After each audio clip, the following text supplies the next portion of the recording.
Hello, everybody, and welcome to Sparring Partners. I'm Monica Paulini, your host, and my guest today is Nick Johnson, an independent telecom consultant whom I've known for decades now. A long time. We don't need to count the years. And he was at ip.access, which he founded, and then we continue to keep in touch through different things in life. Today, what we're talking about is something that neither of us is really an expert, but it's something we care about, which is CALEA or illegal intercept. And this might surprise you because it's not a topic that people talk about much these days. And so we're going to talk about, first of all, why should we care? What is going on, and what should we think about it to improve it or to deal with it, or what is the future hold? So, Nick, welcome to the podcast. It's a long time that you should have been here on the podcast before, but here we are. Here we are. Yeah, thanks for the invitation, Monica. I appreciate it. So tell us what you're up to these days, because I know you're having a lot of fun. Well, I'm consulting independently in the area of telecoms, as you may have noticed. So yeah, ip.access was a long and wild ride. Started in 2000. Small cell pioneer, femtocell. Yeah, we were building GSM small cells before they were even called small cells. Up to and went through the whole residential femto experience with AT&T, and then ended up with being acquired by Mavenir in 2000 in the middle of COVID. And so we've since then really been really exploring a wider space, I think. So I led the UK TIN for a year or so, which was quite exciting and quite informative, really, seeing how policy kind of butts up against technology. It was kind of an interesting time to see more of that, see more of the edge of government really in close up and how it works with telecoms. And so, yeah, so since then, really just been keeping my ear to the ground, I would say, in terms of what's going on. Other usual stuff, doing other things I've always wanted to do. I'm quite a keen rower, you may know, so I did a coaching qualification for that. Do a lot of that in my hometown of Ely, which is on the river. So do a bit of schools coaching, a bit of adult coaching and the club and so on. So yeah, lots of stuff. Stuff I'd put off for most of my career, and now I've actually got the free time to do it. And then, podcasts from time to time. So it's going to be... Including podcasts, which are probably not done that much a long time ago. It's a new thing. Okay, so we're talking about CALEA. So what got you into this? Which is obviously not the thing you've done most of your life, because that... Yeah, indeed. So it was... so when we first engaged with T-Mobile, our first scale customer at ip.access was T-Mobile in the US, and they, obviously there are technical requirements, the 3GPP requirements, FCC requirements, safety and so on. But there's a whole bunch of statutory requirements that go alongside that, and one of those is lawful intercept in the US. That's called CALEA, and communications assistance for law enforcement agencies. And of course and pretty much the requirements are more or less the same around the world as I understand them. and back then it was really a burning issue, right? If you had to have when you're doing mobile telephony, and it was mainly voice then, you had to be able to provide a lawful intercept function to the appropriate authorities when they needed it, right? And you tested, your equipment and its compliance to that requirement was tested thoroughly before you could be deployed in the network. And since then, over the intervening 20-odd years, seems to my mind at least to have faded from view. That whole thought of lawful intercept just doesn't get talked about in the same way. And so I'm kind of curious about why that is, and why we are tolerant now of messaging services which are end-to-end encrypted, which allow conversation to happen in complete darkness. There's no, if law enforcement has a warrant on a particular individual, there's no way they can actually say what's going on in those conversations, as far as I understand it today. And I'm curious why that is, and how that emphasis has disappeared over the years in favor of the other. Another important factor, of course, is privacy, our own personal, professional privacy. No one wants people eavesdropping on their private conversations.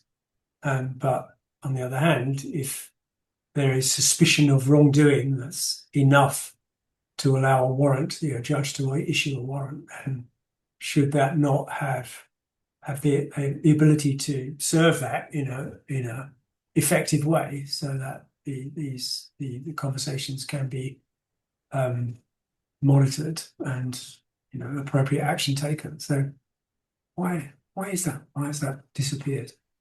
Yeah, it is. I think it's a big change, because way back then, I remember that the conversation was how do we make sure that what we used to have before, which is just listening in when people were talking on the phone, that was intercept. And it was a voice channel.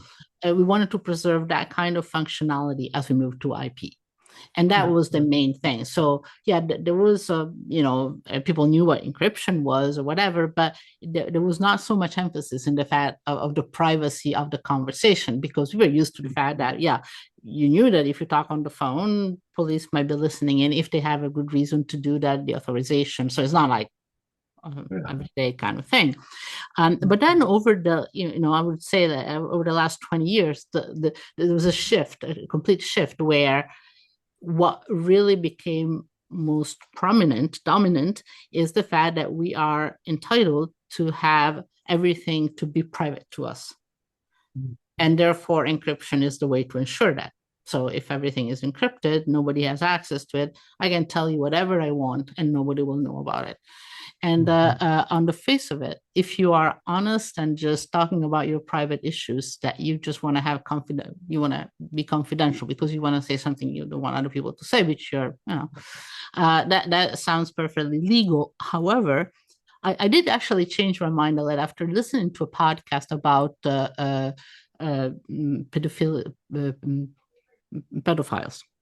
And then basically, and it's not just pedophiles, but if you want to do something illegal, what you do is that you use a channel that is encrypted.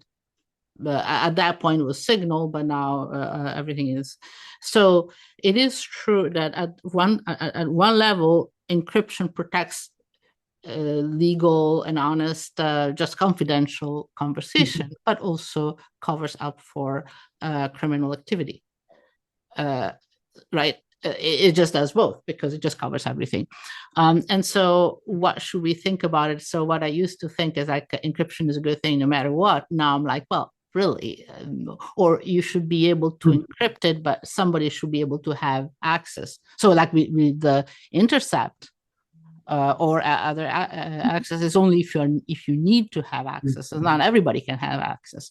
So maybe that is the shift. Do you agree with that? That it's just like we went the other way. So maybe you do have, well, you can intercept to some extent, but it's not as important, or maybe not enforced.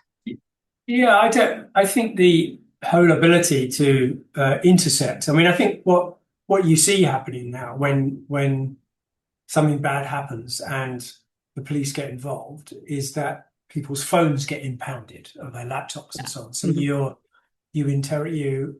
looking for evidence at the edge of the network, at the endpoints, and you can't find it in the middle. You can't find it and you can't find it as it's happening at the middle. So it's only after the event that you can get hold of people's laptops and break into them, and with lawful authority break into them and get the evidence you need. And so I'm curious that, is that a conscious shift in law enforcement policy, or is it actually a sort of an unconscious drift away from the things we used to be able to do, that and that people are just, is it just become too hard? I mean, we were discussing earlier, the technology exists at current levels of encryption, with certain key exchange, as channels become encrypted, the cipher keys are exchanged, and there is the ability to insert keys into that exchange, if you have the appropriate network architecture to allow you as an authorized man in the middle to actually listen in on that conversation. I don't think it's actually that easy, but it's doable, and but I don't think it happens. And I'm, I don't know. I mean, as I say, I'm coming at it from a network vendor point of view, network equipment vendor point of view. Why do I need to build my equipment to meet these requirements anymore, or can I just ignore them? And it looks like, when you browse around to find out the answer to that question, you see, in the US at least, the FBI still has one of its sub-websites. There's a website all about CALEA and lawful intercepts and the requirements, the specifications you have to comply with to meet that. And the telcos still obliged to comply with those CALEA requirements. Are the other service providers, the non-telco service providers, are they required to meet them? I don't know, and I don't think so. And are we okay with that? I think we sort of have just drifted into, it's probably just too hard to do anything else. I don't know. Well, I guess it's kind of a difficult discussion in a way to have, because if you are so much into the encryption side, or protecting privacy, then obviously you're going to be less interested in this other part, which is obviously encroaches with privacy at some point. Because even if the police has a good reason to go and look at what you do, clearly that limits your expectation of privacy. And so the question is that, I guess as a society, how do we deal with that? Are we okay? And I think that, as you say, maybe we're not even asking the question. I'm not sure. I mean, certainly, when you look at the market position that these companies take, end-to-end encryption is incredibly important. They promote it right up front. There's no one's listening, not even us. As a yes. I mean, this is all you've seen, and I guess that if you are an equipment vendor, as you were, maybe that's good news, because you have to do less work.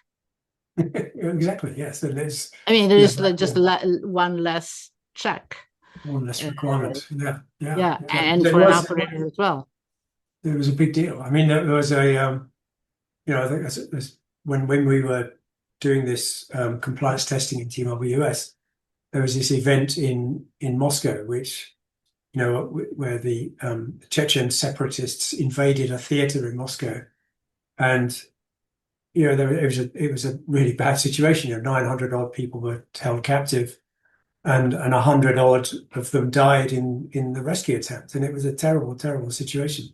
And the hearsay at the time was that one of the reasons why it went so badly wrong was that the Russian operators at the time had no ability to eavesdrop the conversations between the separatists who had invaded the theater. And I don't know if that's true or not, but the story that emerged about the rows between the FSB and the Russian operators, and the fact they weren't able to listen into those conversations and understand where people were within the theater and so on, and how to best plan a rescue mission, really just threw that into high relief. That actually, well, crikey, if we can't, how important that was, if to a sort of basic law and order, to have that ability seems so incredibly important, back then, and yet has sort of just, well, I guess we don't really, we're okay just to impound people's phones after the event and and take hope that everything is still there. Because if I'm a criminal, I mean, I'm just gonna wipe my phone every other day. I mean, you're gonna flush your phone down the toilet, aren't you? Or yeah, some I other mean, that's what I would do. inaccessible place. Yes. Yeah, I mean, that seems like the obvious thing is the people I talk to, but then even them, well, anyway. But now that I think about it, did CALEA ever work? Because maybe the reason why we do not talk about, because I remember that at the time there was a question of like, okay, we have to do all of this, but then everybody was complaining that it wasn't working, that it was really hard to do. Maybe it never worked. I wonder. I never. I guess it's because it kind of went off the radar, and maybe it went off the radar because it didn't work. Could that be? Well, maybe I guess that possibly. I mean, we passed our compliance testing, so it. I took from that the fact it had actually worked. So, maybe it became so difficult that law enforcement got fed. Maybe the whole process of getting a warrant from a judge on an individual and actually serving that warrant on a telco and getting that telco to comply, and then getting all maybe that whole process became so burdensome that maybe they just stopped using it. I don't know. I mean, I think technically it worked, but maybe, as you say, maybe it just did. Practically, it didn't work. None of the technology wasn't working, but the whole kind of system, so to say. Anyway, but okay, so there is a case to be made, at least, or at least I make that case, is that we need intercept. We need legal intercept because that's really important to know, to prevent. Security is still an issue, and so we want to know what's going on, whether it's voice, text, or whatever, and legal authority needs to have access to it.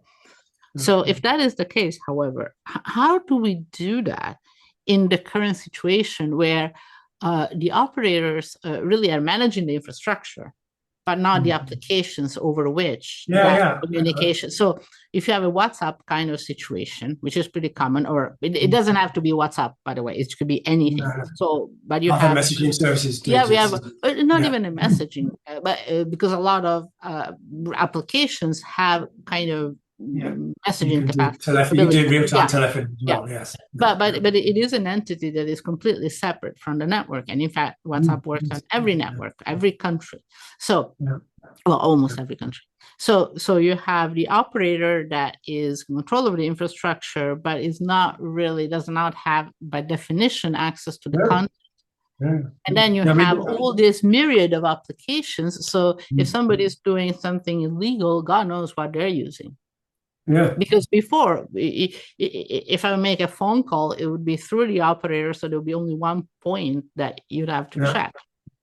And now it could be anything. So how should we think about legal intercept in that kind of environment?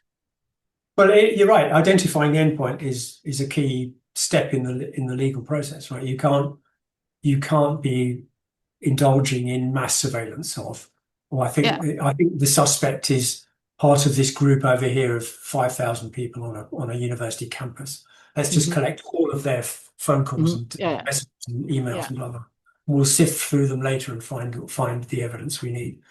That's not allowed. It's just disproportionate, I think, is the phrase that's used. Disproportionate surveillance. And you're right, from a telco point of view, they've lost sight of the endpoints of the conversation because it all happens over a data channel. And they are, one end of that data channel is Google's network, or the messaging service provider network. And the other end is the application in the phone. It's not even in the phone, the application in the phone. The application talks through a data bearer that's part of the telco, but then comes out the other end of the telco into the application service provider. Dean Bubbly hates this phrase, but it is literally over the top, right? It is that is, and so it's no longer, the telco no longer has the information it needs to invoke an intercept point. You can't actually say, well, because you don't know who the endpoints are. And you need that to properly comply with the regulations. So the people who you would have thought now have that obligation are the application service providers, whether that's Signal or Telegram or even FaceTime or Meta or whoever is providing that service. They know who the endpoints are, and the CALEA should be incumbent upon them. It should be incumbent on them to comply with CALEA. But I don't know if it is or not. I trawled through some documents that I could find, but I didn't think it. I didn't think it obliged them to comply with CALEA. Yeah. Maybe somebody listening to this can correct me and point me in the right direction. Yeah. Well, the thing is that because there is so much emphasis in making sure that the app or whoever the players are do not respect privacy of the users, then obviously there is by necessity less of a tendency to say, well, we know it all, because obviously that would just then you create a real problem in terms of messaging, if nothing else. So how is everything going to change now with AI and quantum? So I was just reading, I just came across something that basically AI can look at the statistical properties of the signal and basically infer what you're doing. So, well, if it's Netflix, you can have a good guess of what it is. But if you don't know, just look at the nature of traffic.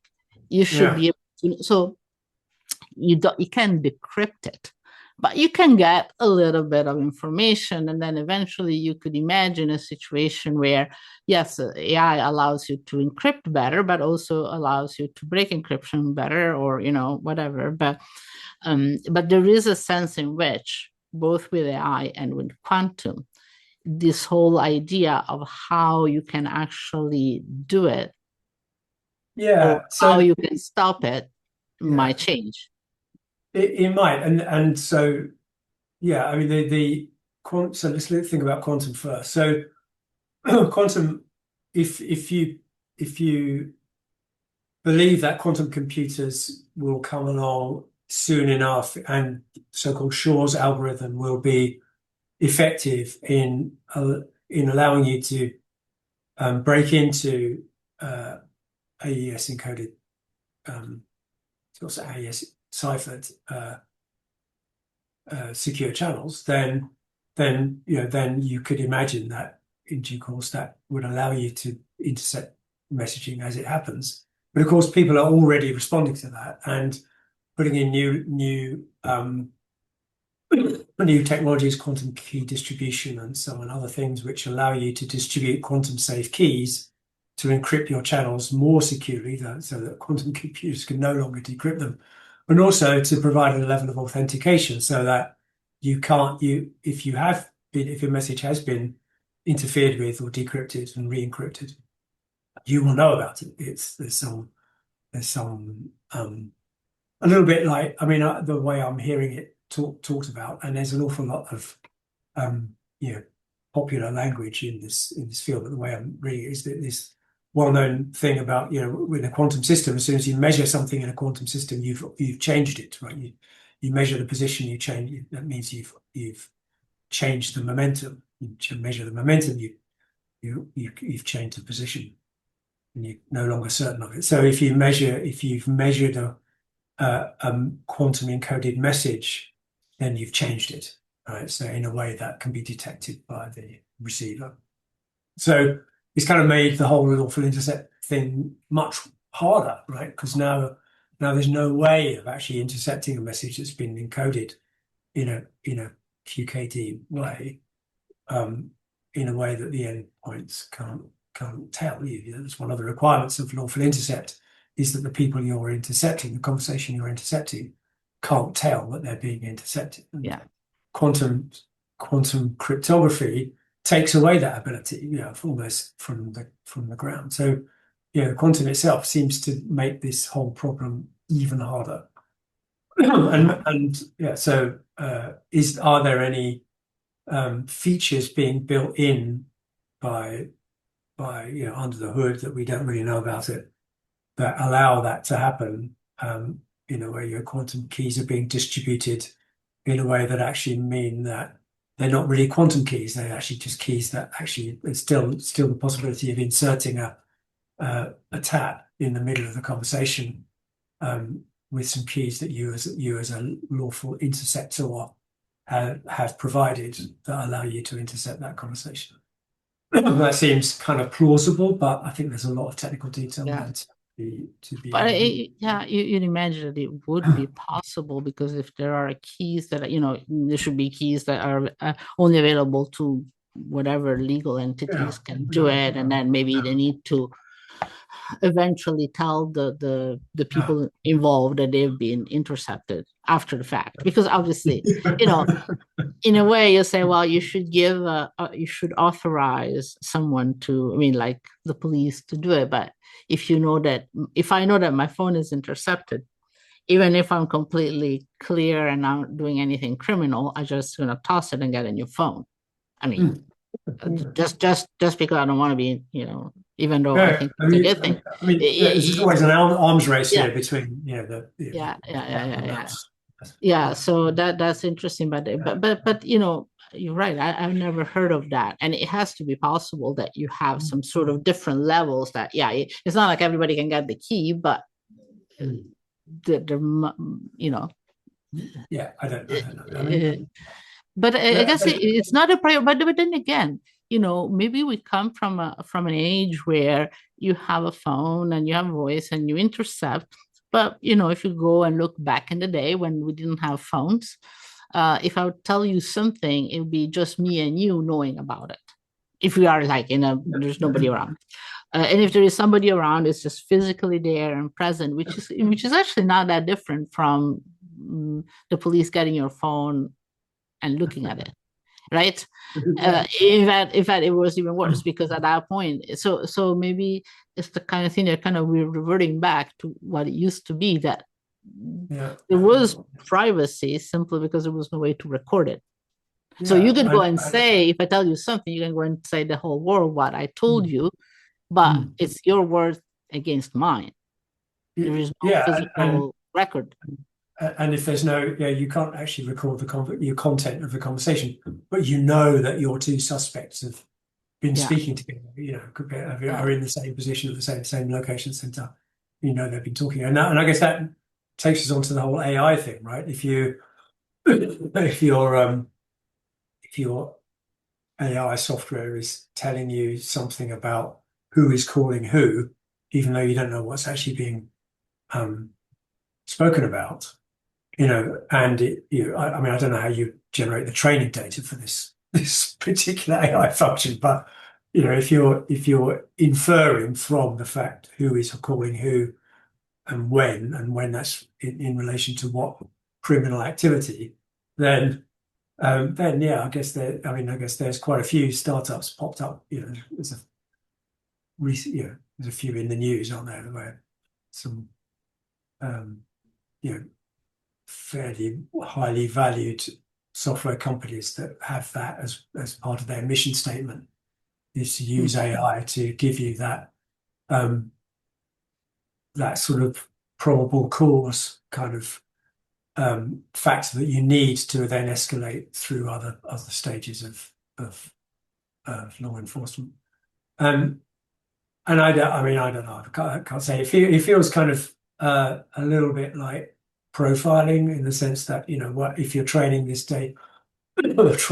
this engine on stuff that it could be training your prejudices into this engine quite easily. Certain types of people meeting with certain other types of people in certain locations. Then you're sort of I don't know. It doesn't feel very safe right now, but with that caveat in mind, I can imagine that would start to happen. You would use your AI engine to infer what's going on, between endpoints, even if you don't really know what's going on in the traffic. As you say, like it was in the old days, where you just follow someone and see who they met, and take it from them. Okay, our time is up, but this is very interesting conversation. I think it's a lot of food for thought, and actually, I think both of us welcome if there is anybody in the audience that have any more specific information. And you know why I think this was interesting is because, well, it's an interesting topic, but most of the time you try to do a podcast on whatever everybody talks about. And we did exactly the opposite this time around, right? We talked about something that we have not hearing people talk about. And I think that this is the same thing that you have when you have published papers, scientific papers, that you don't publish a paper if you have negative results. And that's really a bad problem for science, because the negative result is just as important as a positive one. It's valuable. Yeah. But people don't like to talk about it. So we did in some way the same thing, because we called attention, I think, on something that we both consider to be very important, and yet it is just faded out. Deafening silence. Yes. Yeah. And so we should think about 6G. This is the anti-6G topic. 6G, everybody knows what 6G is. Well, everybody thinks that they know what 6G is about, but actually there is no definition. CALEA, we know exactly what it is, but nobody's talking about. So I think that this was an excellent one. So maybe we should think another topic, another non-hot topic. So Nick, so much. It was so much pleasure to talk to you today, and I hope people in the audience enjoyed it as much as I did. Good, thank you, Mikey. I enjoyed it too, but I appreciate it, and thanks to the audience for sticking with it. Appreciate it. Absolutely, as always. Thank you to the audience. That's why we can have so much fun, is because you're out there listening to us. Okay, thank you so much. Okay. Thanks.